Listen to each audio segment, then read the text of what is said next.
أعوذ بالله من الشيطان الرجيم بسم الله الرحمن الرحيم وصلى الله على سيدنا محمد وآله الطيبين الطاهرين واللعن الدائم على أعدائهم أجمعين. بزرگان محفل، علماء ہندوستان اور دوسرے مقامات سے آئے ہوئے علماء کی خدمت میں سب سے پہلے السلام علیکم عرض کرتا ہوں، اور آپ شرکائے محفل اور سامعین کی خدمت میں بھی سلام عرض کرتا ہوں۔ کوئی لمبا چوڑا خطاب مجھے نہیں کرنا، اس سے پہلے آپ نے بہت اچھی تقاریر سنی۔ یقیناً جب قبلہ سید العلماء مرحوم تقاریر کیا کرتے تھے تو اس وقت میں بہت کم سن تھا، لیکن وہی جو 2-3 تقاریر ان کی میرے ذہن میں ہے، یہ اس وجہ سے میں عرض نہیں کر رہا کہ میں اس وقت سید العلماء کی یاد میں منعقد ہونے والے سیمینار میں ہوں، بلکہ برسوں سے میرے ذہن میں یہ بات تھی کہ 15، 16، 17 سال کے ایک لڑکے کے ذہن میں جو شکوک و شبہات ہوتے ہیں عقائد کے سلسلے میں، نبوت کے سلسلے میں، امامت کے سلسلے میں، بہت سی تقاریر ہوا کرتی تھی ہمارے شہر کراچی میں، لیکن وہ جو 4-5 تقاریر میں نے قبلہ کی سنی، وہ تقاریر میرے لیے ہمیشہ ایک کلیدی حیثیت رکھتی تھیں، اور مجھے آج تک یاد ہے، ان کی وہ آواز میرے کانوں میں ہے کہ جب انہوں نے اس آیت کو اپنا موضوع گفتگو بنایا تھا، جو بیان تھا ان کا، وَإِذِ ابْتَلَىٰ إِبْرَاهِيمَ رَبُّهُ بِكَلِمَاتٍ فَأَتَمَّهُنَّ۔ یقیناً عمر رسیدہ صاحب مطالعہ حضرات کے لیے اس آیت کو کما حقہ سمجھنا شاید اتنا مشکل نہ ہو، لیکن ایک 14-15 سال کے لڑکے کو اگر کوئی انسان، کوئی عالم، کوئی ذاکر اس کو سمجھا کر چلا جائے کہ اذ ابتلا کا مطلب کیا ہے، ابراہیم کو امتحان کیوں درپیش ہوئے، اور امتحان میں کامیابی اور ناکامی کا معیار کیا ہے۔ اسی طرح مجھے وہ تقریر بھی ان کی یاد ہے کہ جس میں انہوں نے 8ویں محرم تھی، جو منسوب ہے حضرت ابی الفضل عباس علیہ الصلوۃ والسلام سے، اور اس میں انہوں نے پوری تقریر اس بات پر کی کہ اسلام میں انما المؤمنون اخوہ، صاحبان ایمان کو ایک دوسرے کا بھائی کیوں قرار دیا گیا، باپ بیٹا کیوں قرار نہیں دیا گیا، چچا بھتیجا کیوں نہیں کہا، کیونکہ حضرت عباس علیہ السلام سے منسوب وہ تقریر تھی۔ تو قبلہ نے، سید العلماء نے پوری تقریر اخوت اور بھائی چارے پر کی، اور اس فلسفے کو واضح کیا کہ اسلام میں ایک انسان کو دوسرے کا بھائی کیوں کہا گیا ہے، تمام دیگر دوسرے رشتوں کو نظر انداز کر کے بھائی کے رشتے کو کیوں اجاگر کیا گیا، اور دیگر متعدد باتیں، اور ابھی آپ نے مجھ سے پہلے سنی۔ اسی طرح سے مجھے وہ واقعہ بھی یاد آ رہا ہے جو میں نے کتابوں میں پڑھا کہ جب انگلستان سے تعلق رکھنے والا ایک پروفیسر کہ جو اسلامی علوم پر تحقیق کر رہا تھا، وہ علی گڑھ آیا تو کہا گیا کہ صاحب اسے اجتہاد کی حقیقت، اجتہاد کی ماہیت سمجھنی ہے۔ ایک دوسرے مکتب فکر سے صرف نہیں تھا، وہ ایک دوسری ثقافت سے، ایک دوسری زبان سے، کہ جہاں پر چرچ کی وہ حالت نہیں ہے جو ہمارے یہاں مرجعیت کی حالت اور منزلت اور مرتبہ ہے، اس کو کیسے سمجھایا جائے۔ تو کہا گیا کہ سید العلماء قبلہ الحاج سید علی نقوی صاحب کے پاس اسے بھیجا جائے۔ تو قبلہ نے مختلف انداز سے اسے سمجھایا،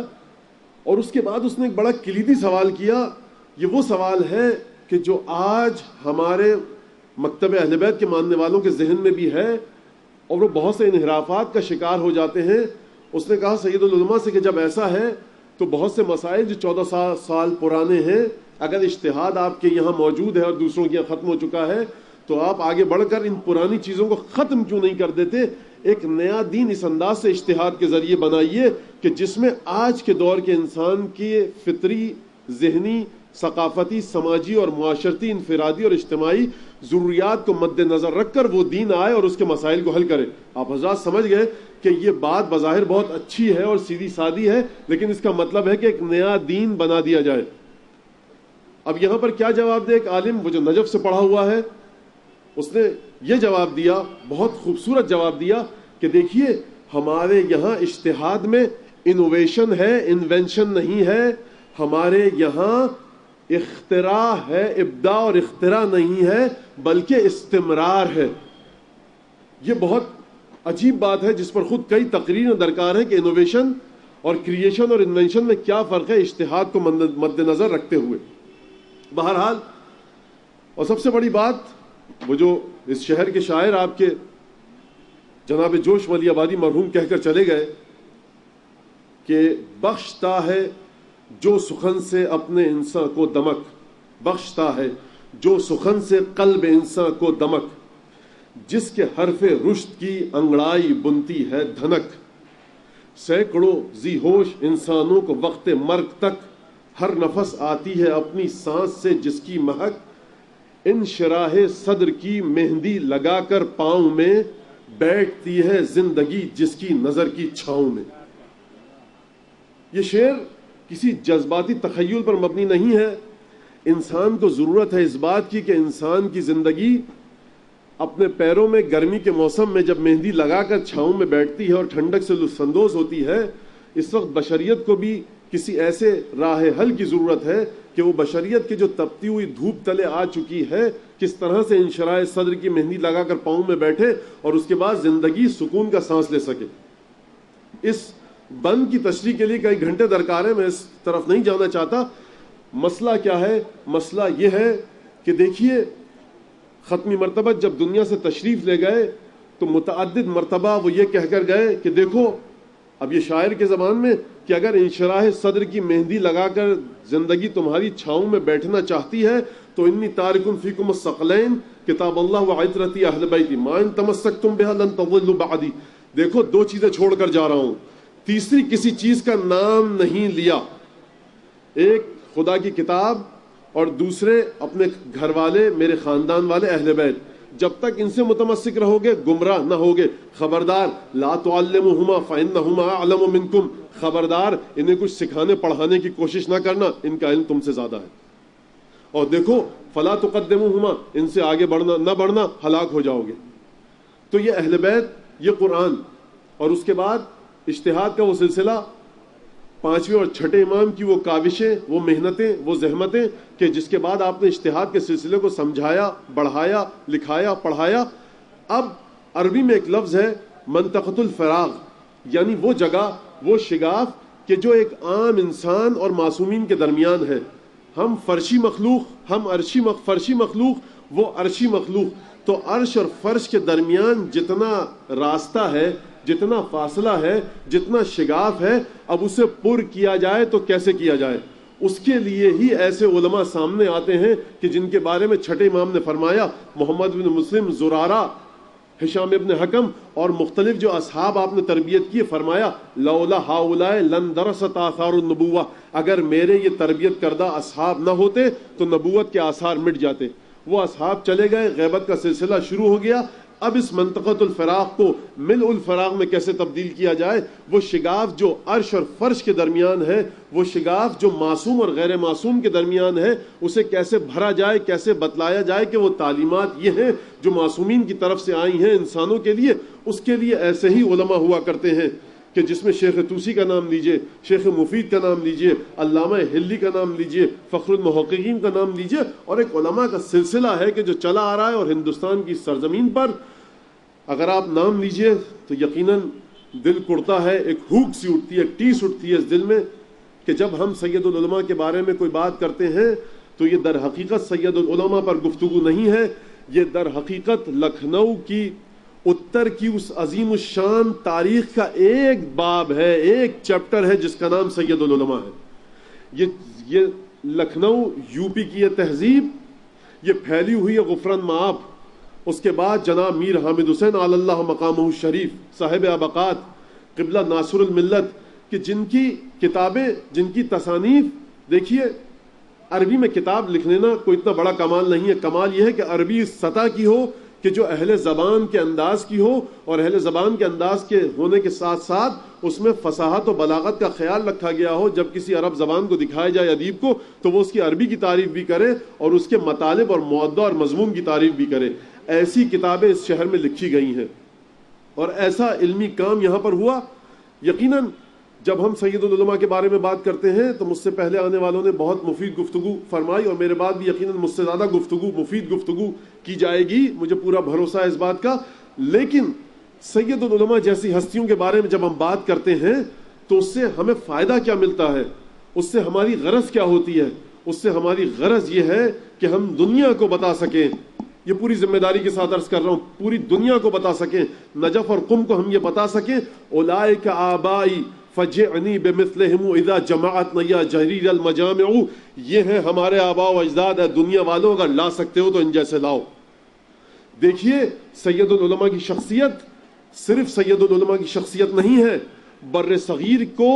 اعتماد بخشنے والی شخصیت ہے کہ ہمائکیاں ایسی ہستیاں ہوا کرتی تھیں۔ سید العلماء میر حامد حسین علی اللہ مقامہ شریف کی شخصیت، ناصر الملت کی شخصیت اور دیگر ان جیسے علماء کی شخصیت اس بات کا سبب اور باعث بنتی ہے کہ بر صغیر کو، بر صغیر کے مدارس کو، بر صغیر کے حوزہائے علمیہ کو، بر صغیر کے علماء کو وہ کھوئی ہوئی خود اعتمادی لوٹا سکے جو ہم کھو چکے ہیں۔ ہمیں اس بات کی ضرورت نہ تھی کبھی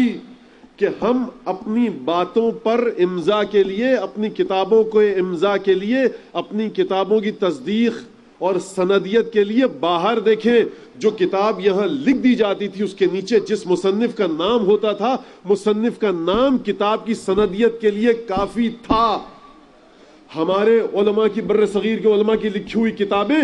براہ راست اپنی سندیت کو قرآن اور اہل بیت سے حاصل کرتی تھیں، اپنے ہم پلہ اور ہم سطح کسی عالم سے حاصل نہیں کرتی تھیں۔ حضور یہ ایک بہت بڑی مصیبت ہے جو عرض کر رہا ہوں میں۔ جب صاحب ابقات کی کتاب اباقۃ الانوار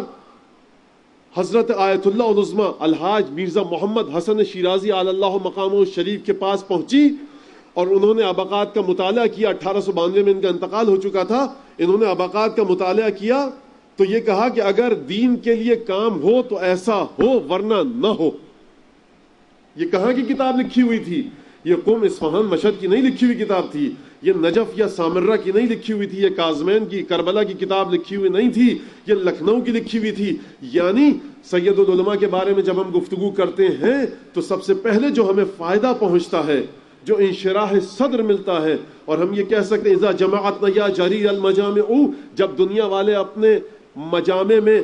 اپنی محفلوں میں اپنے اجداد کا ذکر کریں تو ہم کہہ سکتے ہیں کہ ہمارے علمی آباء و اجداد یہ تھے۔ ہمیں سب سے پہلے ضرورت ہے بر صغیر کو کہ اپنی کھوئی ہوئی خود اعتمادی کو حاصل کر سکے۔ قوموں کے زوال کا سبب اقتصادی بدحالی بھی ہے،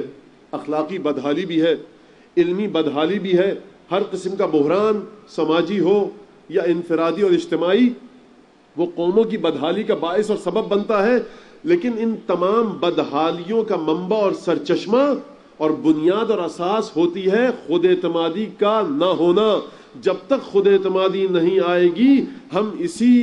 مقام پر اسی انداز سے پڑے رہیں گے۔ تو سید العلماء وہ ہستی ہیں کہ جن کے ذکر کے بعد ہمیں خود اعتمادی کا احساس ہوتا ہے، اور سید العلماء لکھنؤ کے حوزے کی اس عظیم الشان تاریخ کا ایک باب ہے، ایک باب کہ جس پر گفتگو اگر کی جائے تو شاید لاکھوں اور ہزاروں گھنٹے کم ہوں گے، کہ کس طرح سے نص میں موجود، احادیث میں موجود حقائق کو عام انداز سے، جو مجھ سے پہلے میرے محترم بزرگ فرما چکے، کہ کس انداز سے اسے منتقل کرنا۔ توجہ فرمائیے گا، حقیقت کو جو کنسنٹریٹڈ ہے، جو سنگین اور دقیق اور ثقیل ہے، اسے ڈائلیوٹ کرنا اس انداز میں، رقیق کرنا اس انداز میں کہ اس کی ماہیت میں کوئی بگاڑ پیدا نہ ہو، یہ صرف اور صرف وہاں سے ممکن ہے اور ان کی تائید سے۔ تو سید العلماء نام ہے لکھنؤ کی خود اعتمادی کا، بر صغیر کی اس خود اعتمادی کا کہ جو ہمیں حاصل کرنی ہے، اس خود اعتمادی کا کہ جب ہمارے کیا کوئی کتاب لکھ دی جاتی تھی تو وہ اپنی سندیت کو براہ راست قرآن اور اہل بیت سے حاصل کر چکی ہوتی تھی، کہ یہ کتاب جو لکھنؤ میں لکھی گئی ہے احادیث اور قرآنی آیات اس پر دستخط کر چکی ہیں، احادیث اور قرآنی آیات اس بات کی تائید کر چکی ہیں۔ ہمیں باہر سے کسی کی تائید کی ضرورت نہ ہوتی تھی، اور اب حال یہ ہے کہ ہمیں باہر سے تائید کی ضرورت ہوتی ہے۔ تو سید العلماء کی زندگی کو، لکھنؤ کی اس عظیم الشان تاریخ کو اگر ہم دیکھ کر دوبارہ سرنو زندہ کر پائیں تو یہ سب سے بڑا وہ کام ہوگا کہ جس کے ذریعے ہم سید العلماء جیسے اور ان جیسی دوسری شخصیات کو زندہ کر سکتے ہیں۔ اور یہیں پر خوب کہا کسی شاعر نے کہ مت سہل ہمیں سمجھو، پھرتا ہے فلک برسوں تب خاک سے ہم جیسے انسان نکلتے ہیں۔ والسلام علیکم ورحمۃ اللہ وبرکاتہ۔